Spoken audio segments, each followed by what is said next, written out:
Hello Capricorn, कैसे हैं आप सब लोग। चलिए कैप्रिकॉर्न देखते हैं क्या एक्सपेक्ट कर सकते हैं आप ये हफ्ते।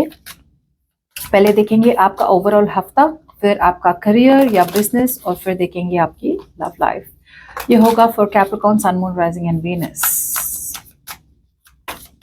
ये एक जनरल रीडिंग होगी, सबके साथ रेजोनेट नहीं होगी, सो अगर नहीं होती जबरदस्ती अपने सिचुएशन में ना फिट करें। कैप्रिकॉर्न, ये हफ्ता मुझे लग रहा है आपका फोकस रहेगा अपने पैसे बनाने में। नॉट इन अ वे जहां पे आप फोकस्ड है on making more money, but in a way जहां पे आप अपने आप को ज्यादा फोकस करेंगे फाइनेंशियली स्टेबल और सिक्योर बनाने में। कैप्रिकॉर्न, आपका पूरा ध्यान रहेगा या तो जिन लोगों को आपने लोन लिया है उनसे लोन वापस ले लेने का, या फिर मतलब पैसे वापस लेने का, या फिर अपनी बेसिकली सिक्योरिटी मेंटेन करना। अब ये सिक्योरिटी हो सकती है अपने लव लाइफ में, या फिर सिक्योरिटी हो सकता है अपने करियर लाइफ में, अपने बिजनेस में, जो भी है, लेकिन आप पूरी तरह से सिक्योर रहना चाहते हैं इस हफ्ते ओवरऑल। एंड कुछ लोगों के लिए आप शायद ज्यादा बातें नहीं करेंगे। Okay, you will keep be very very secretive. Okay, मैं देख पा रही हूँ ये यासी, बिकॉज यहाँ पे ऐसी कोई सिचुएशन है आपके लाइफ में जहाँ पे you want to wait and watch. आप पूरी तरह से उस सिचुएशन में इन्वेस्ट ज्यादा नहीं करना चाहते, क्योंकि ऐसी सिचुएशन है जहाँ पे आप इन्वेस्ट कर चुके हैं 70%। अब 30% बाकी है कि इसमें ज्यादा इन्वेस्ट करें या ना करें। सो आप वही कश्मकश में वेट करें कि भाई करे तो क्या करें। सॉरी। सो ऐसी सिचुएशन है आपकी जहाँ पे आप पॉज पे हैं। ओके, देखते हैं आपके एनवायरनमेंट में क्या आ रहा है। 6 ऑफ सोर्ड्स। सो यहाँ पे आपका एनवायरनमेंट आपको ये पुश कर रहा है या फिर ये कह रहा है कि आप अपने कंफर्ट जोन से निकले। कुछ लोगों के लिए यहाँ पे ट्रैवलिंग इन्वॉल्व है, कुछ लोगों के लिए यहाँ पे एक सिचुएशन से निकल के आगे बढ़ना है। जैसे कहते हैं ना कि कहीं पहुंचने के लिए कहीं से निकलना बहुत जरूरी है, और आपके लिए वो निकलना होगा आपका कंफर्ट जोन। कुछ लोगों के लिए यहाँ पर रीलोकेशन भी देख पा रही हूँ, या फिर एक जगह से दूसरी जगह भी जाना बहुत जरूरी है, या फिर आपकी जगह चेंज हो रही है, घर चेंज हो रहा है, दूसरी सिटी दूसरी कंट्री शिफ्ट हो रहे हैं, लेकिन आप थोड़े हेजिटेंट है कि यार शिफ्ट करें या ना करें। कुछ लोगों के लिए ये ओवरऑल एक माइंडसेट चेंज है कि मतलब पहले वो जैसा था ना वो वैसा नहीं, अब पूरी तरह से चेंज होने वाले है और आपको अडेप्ट करना पड़ेगा। लेकिन यहाँ पे आपकी एनर्जीज हो रही है कि भाई वेट एंड वॉच करते हैं कि यार क्या ये करना चाहिए या नहीं करना चाहिए। आपकी ब्लॉकेज रहेगी with the king of pentacles कि आप प्रैक्टिकल रहें, आप ज्यादा इमोशनल डिसीजंस ना बनाएं। Okay, don't make any emotional decisions out here. यहाँ पे आपके लिए सबसे जरूरी होगा स्टेबिलिटी, सिक्योरिटी, परसिस्टेंस और रिलायबल बनना। किसी भी सिचुएशन में प्रैक्टिकल डिसीजन ले, रिलायबल डिसीजन ले। ओके, और and see to it that decision आप जो भी बनाए वो ज्यादा इमोशनल ना रहे, वो ग्राउंडेड रहे, रियलिटी में रहे। आपकी एडवाइस है विद एस ऑफ वांड्स कि यहाँ पे एक अपॉर्चुनिटी आ रही है, नई अपॉर्चुनिटी आ रही है, लेकिन ये अपॉर्चुनिटी को आपको इनिशिएटिव लेना पड़ेगा, आपको एक्शन लेना पड़ेगा। ये ऑटोमेटिकली ऐसी अपॉर्चुनिटी नहीं है जो आके आपके गोद में आएगी। ओके, अगर भूख लगी है, खाना खाना है, तो हाथ आगे लेके खाने को अपने पेट में डालना पड़ेगा, ऑटोमेटिकली नहीं जाने वाला। अगर आपने ये एक्शन नहीं लिया तो वेरी स्ट्रॉन्ग चांसेस कि आप इस अपॉर्चुनिटी को मिस कर देंगे। And which is why with outcome out here मुझे लग रहा है कि आप वही करेंगे विद हायरफेंट आउट हियर कि आप थोड़े कंजर्वेटिव रहना चाहते हैं। अब कुछ लोगों के लिए मैं ये भी देख पा रही हूँ कि maybe there are chances कि आपको एक जॉब से दूसरी जॉब में शिफ्ट करनी है, या फिर एक कंपनी से दूसरी कंपनी में। ये आपको एक बहुत बड़ा रिस्क लग रहा है और आप शायद ये रिस्क लेना नहीं चाहते। अपॉर्चुनिटी है यहाँ पे, और जो भी चेंज आ रहा है ना, ये चेंज आ रहा है आपके लिए लॉन्ग टर्म स्टेबिलिटी के लिए, लेकिन आपकी तरफ से आपको लग रहा है यार ये बहुत बड़ा रिस्क है, और ये ट्रांजिशन आपको बहुत ज्यादा डरा रहा है, जिसकी वजह से शायद ये हफ्ते आप वो डिसीजन ना ले। सी मैंने कहा था ना, ओवरऑल आपका ये हफ्ता आप क्लोज्ड ऑफ रहने वाले हैं, आप ज्यादा कुछ कहेंगे नहीं, बस सोचेंगे। डिसीजन, अगर कोई डिसीजन बनाने, अगर कोई आइडिया आए भी है ना आपको, तो वो आइडिया आप अपने पास ही रखेंगे और सोचेंगे थोड़ा बहुत, यू नो। चलिए देखते हैं आपका करियर कैसा रहेगा ये हफ्ते।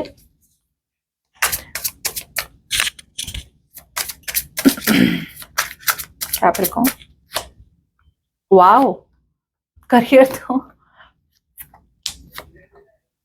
ओके। सी करियर की बात करें तो मुझे लग रहा है करियर तो ये हफ्ते इतना अच्छा होने वाला है ना कि आपको तो इतना ज्यादा टाइम मिलेगा आपको अपने फैमिली के साथ स्पेंड करने के लिए, अपने गर्लफ्रेंड के साथ, अपने बॉयफ्रेंड के साथ। यहाँ पे ऐसी सिचुएशन है ना जहाँ पे करियर में आपको बहुत ज्यादा खुशी मिलने वाली है। Okay, so it's almost like कि आपने इतने तो आपकी स्टेबिलिटी हो ही जाएगी ये हफ्ते, या ये हफ्ते पर्टिकुलरली आपको बहुत ज्यादा खुशी मिलने वाली है। बट खुशी नॉट इंडिविजुअली, ये आपकी विश फुलफिलमेंट नहीं है, ये ऐसी फुलफिलमेंट है जहाँ पे आपकी ग्रोथ होने वाली है, या फिर आपको बहुत ज्यादा टाइम मिलेगा कि भाई मैं इतना सेटिस्फाइड हूँ या मैं इतनी सेटिस्फाइड हूँ अपने करियर से कि मैं थोड़े टाइम के लिए करियर को होल्ड पे रख के मैं अपने फैमिली के साथ भी टाइम स्पेंड करना चाहूंगी या चाहूंगा।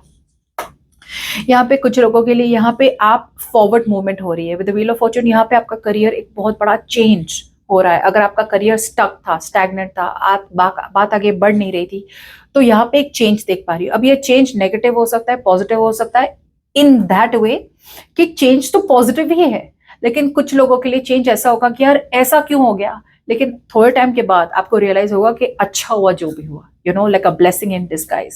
सो यहाँ पे डेफिनेटली आपकी तरफ से एक एनर्जी है यहाँ पे जो चेंज करने को राजी है। अगर राजी नहीं है तो राजी करना होना पड़ेगा आपको। अगर आप यही नेगेटिव पैटर्न रिपीट करते रहेंगे कि नहीं यार ये चेंज नहीं करना, ये चेंज नहीं करना है, तो फिर आप प्रैक्टिकल नहीं बनेंगे, क्योंकि आपके एनवायरमेंट में आ रहा है कि आप प्रैक्टिकल बने, ग्राउंडेड बने। बिल्कुल वही आ रहा है जो आपके ओवरऑल एनर्जी में आ रहा है, ब्लॉकेज।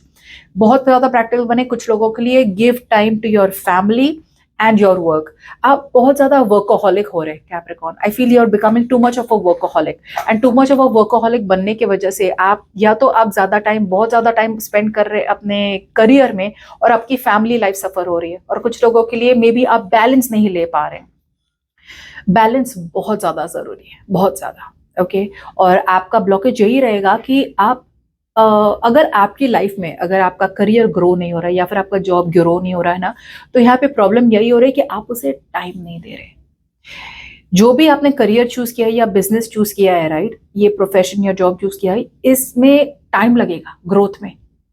110% ग्रोथ है, provided you are not impatient. यहाँ पे आप नेगेटिव बन रहे हैं, बहुत ज्यादा इम्पेशेंट बन रहे हैं, या क्यों नहीं हो रहा, क्यों नहीं हो रहा, क्यों नहीं हो रहा। थोड़े शांत रहे, थोड़े रिलैक्स हो जाए।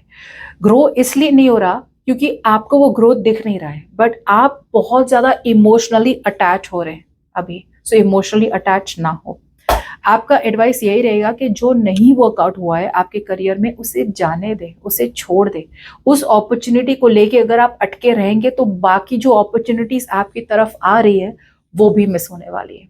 बिकॉज आपका आउटकम यही आ रहा है विद एस ऑफ सॉर्ड्स की यहाँ पे कोई ना कोई क्लैरिटी मिलने वाली है। कुछ लोगों के लिए यहाँ पे एक नया प्रोजेक्ट आ रहा है आपके लाइफ में, एक नई आइडिया आ रही है आपको, एक नया बिजनेस आइडिया आ रहा है। ओके, और आपको इस बिजनेस आइडिया पे क्लैरिटी मिलने वाली है। ओके, लेकिन अगर आपको ये बिजनेस आइडिया परस्यू करना है तो इसमें लगेगी पेशेंस, और आपको अपना टाइम देना पड़ेगा इन अ वेरी फ्री और मेंटल एग्जॉशन को साइड में रख के। ओके, एंड जैसे वो बच्चे को पालते हैं ना, या फिर अगर कोई प्लांट होता है तो उसे रोज पानी देते हैं, सनराइज देते हैं, प्यार से उसे बड़ा करते हैं, राइट, वैसे ही पेशेंस से आप अपने बिजनेस या फिर इस नई आइडिया, नए प्रोजेक्ट को आप ग्रो कर सकते हैं। लेकिन अगर आप इम्पेशेंट रहे, अगर आपने बहुत जल्दी जल्दी किया, या फिर आप ज्यादा डोमिनेटिंग हो गए, कंट्रोलिंग हो गए, इट्स नॉट गोना वर्क। और एक चीज मैं कहना चाहूंगी कि यहाँ पे आप में से बहुत लोग कैप्रिकॉर्न्स आप बहुत ज्यादा कंट्रोल फ्रीक्स बन रहे हैं। ये भी मैं कर लूं, वो भी मैं कर लूं, ये भी मैं कर लूं, वो भी मैं ही करूंगा, ये भी मैं ही करूंगा। अगर आप पूरी तरह से माइक्रो मैनेज करेंगे, माइक्रो मैनेज मतलब एक ही बंदा अगर सारे चीज काम करेगा तो पूरा काम क्वालिटी बिगड़ने वाली है।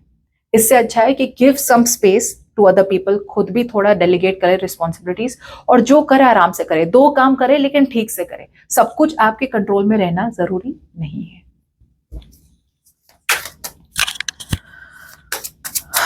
चलिए कैप्रिकॉर्न आपकी लव लाइफ देख लेते हैं। ओके, सो कैप्रिकॉर्न ये हफ्ते आप अपनी लव लाइफ में बहुत ज्यादा सक्सेस देख पा रही हूँ मैं, विक्ट्री देख पा रही हूँ मैं, यहाँ पे पब्लिक रिकग्निशन देख पा रही हूँ। आप में से बहुत लोग फॉरवर्ड मूवमेंट चाहते हैं, विक्ट्री चाहते हैं, सक्सेस चाहते हैं अपने लव लाइफ में। यहाँ पे with the king of wands आप लीड रोल ले रहे हैं अपने लव लाइफ में। आपके एनवायरनमेंट में जो है ना, यहाँ पे कुछ तो ऐसा है जो टॉक्सिक है, या फिर आप ऐसे पर्सन से डील करें जो ऑलरेडी मैरिड है या थर्ड पार्टी सिचुएशन में है। लेकिन यहाँ पे एडिक्शन और ऑब्सेसिवनेस बहुत ज्यादा है। सो इस चीज को आपको कंट्रोल करना पड़ेगा, and you will have to see कि आप जिस भी पर्सन के साथ है या जो भी सिचुएशन में है वो आपके लिए अच्छी हो, अनहेल्दी और टॉक्सिक ना होनी चाहिए। Because I see something very unhealthy and toxic in your environment out here. आपकी ब्लॉकेज रहेगी यहाँ पे with the 6 of pentacles, equal give and take.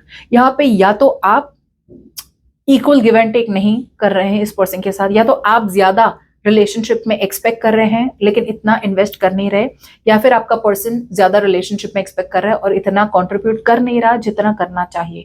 सो यहाँ पे इक्वालिटी बहुत ज्यादा इंपॉर्टेंट है, और यही आपके इस हफ्ते आपकी लव लाइफ की ब्लॉकेज होने वाली है। कोई एक इन्वेस्ट करना चाहता है लेकिन सामने वाला बंदा इन्वेस्ट कराए जा रहा है लेकिन कंट्रीब्यूट नहीं कर रहा है। तो यहाँ पे जस्टिस लाना बहुत ज्यादा जरूरी है और ये आपका ब्लॉकेज रहेगा। आपकी एडवाइस होगी यहाँ पे विद द 2 ऑफ वांड्स कि आप एक नया रूट चूज करने की कोशिश करें, कुछ नया करने की कोशिश करें। आप अगर अपने कंफर्ट जोन में ही रहेंगे तो आपकी लव लाइफ स्टक रहेगी, स्टैग्नेंट रहेंगी। अब अगर लव लाइफ स्टक और स्टैग्नेंट रहेंगे, कुछ लोगों के लिए यहाँ पे ये कह रहे हैं कि आप एक सिचुएशन को खत्म करके मूव ऑन करें कुछ नए की तरफ, और दूसरे लोगों के लिए कह रहे हैं कि आप डिसीजन बनाएं। आप अपने कंफर्ट जोन में रह रहे हैं। अगर आपको 2 लोगों के बीच में चूज करना है तो हमेशा वही चूज ना करें जो आपको कंफर्टेबल लगे, वो चूज करें जहां पे ग्रोथ ज्यादा है लेकिन वहां पे रिस्क भी ज्यादा है। Okay, but this will definitely be good if you choose to take that decision. Long distance relationship भी हो सकती है। सो अगर लॉन्ग डिस्टेंस रिलेशनशिप है, यहाँ पे मुझे लगता है कि आप वेट कर रहे हैं इस पर्सन का कम्युनिकेट करना, या फिर आप वेट करें इस पर्सन को डिसीजन बनाना। लेकिन आपके लिए यही होगा कि अपना इंट्यूशन ट्रस्ट करें and be open to possibilities. पूरी तरह क्लोज्ड ऑफ ना रखें अपने पर्सन को। As the outcome of here, यहाँ पे कुछ लोगों के लिए आपकी सिचुएशन पूरी तरह से खत्म हो रही है। Okay, with the world out here, yes, यहाँ पे सिचुएशन खत्म हो रही है। और ओके, सो सिचुएशन तो इस तरह से खत्म हो रही है जैसे कि एक नई सिचुएशन शुरू हो रही है विद द वर्ल्ड। सो अगर मुझे लग रहा है आप में से बहुत लोगों के लिए, अगर आप बहुत ज्यादा डिसीजन बना नहीं रहे थे, राइट, तो eventually as the outcome out, आप डिसीजन बनाएंगे और आप अपनी लाइफ में एक सिचुएशन खत्म करेंगे और दूसरी सिचुएशन की तरफ जाएंगे। कुछ लोगों के लिए यहाँ पे एक लॉन्ग डिस्टेंस रिलेशनशिप आप परस्यू करने जा रहे हैं, और कुछ लोगों के लिए आप लॉन्ग डिस्टेंस रिलेशनशिप की वजह से उस सिचुएशन को एंड कर रहे हैं और एक पूरी तरह से एक नई लाइफ शुरू करने की कोशिश कर रहे हैं। ओके, लेकिन आपका ब्लॉकेज यही रहेगा विद द 6 ऑफ पेंटिकल्स की आप इन्वेस्ट करें। ओके, या फिर एडवाइस रहेगी डिसीजन बनाए, और डिसीजन वही बनाए जहां पे डर लग रहा है। ओके, इजी रास्ता होगा, आसान रास्ता होगा, लेकिन वो गलत होगा। ओके, लेकिन यहाँ पे जो डिफिकल्ट है, जहाँ पे प्रॉब्लम्स होगी, लेकिन प्रॉब्लम्स को ओवरकम करके जो आप डिसीजन बनाएंगे वही डिसीजन सही होगा। Okay, so do what you are more scared of. Okay, so that's what I have for you.